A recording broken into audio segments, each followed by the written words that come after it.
Sa Cebu City, nag-uumapaw din ang mga simbahan ng mga deboto na gumising ng maaga para magsimbang gabi.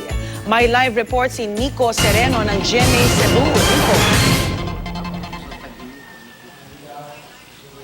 Rhea, patuloy na dinadagsa ng mga deboto ang pangalawang araw ng Simbang Gabi o Misa de Gallo dito sa Cebu. Sa Archdiocesan Shrine of St. Therese sa Barangay Lahog, sa dami ng tao hindi na magkasya sa loob ng simbahan.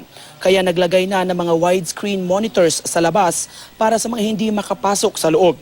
Isinara na rin sa trapiko ang kalsada sa tapat ng simbahan. Mahigpit ang seguridad na ipinatutupad ng mga pulis at barangay tanod para masiguro ang kaligtasan ng mga tao.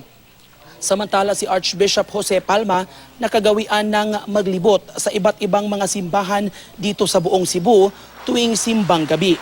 Ngayong araw, ang dinayo niya ay ang Pope John Paul II Home for Retired Priests, isang facility para sa mga nakatatanda at may sakit na mga pari mula rito sa Cebu.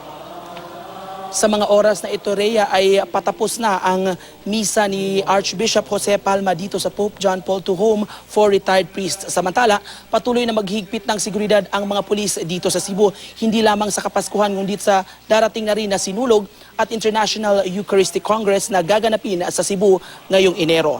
Rhea. Alright, salamat. Nico Sereno ng GMA Cebu.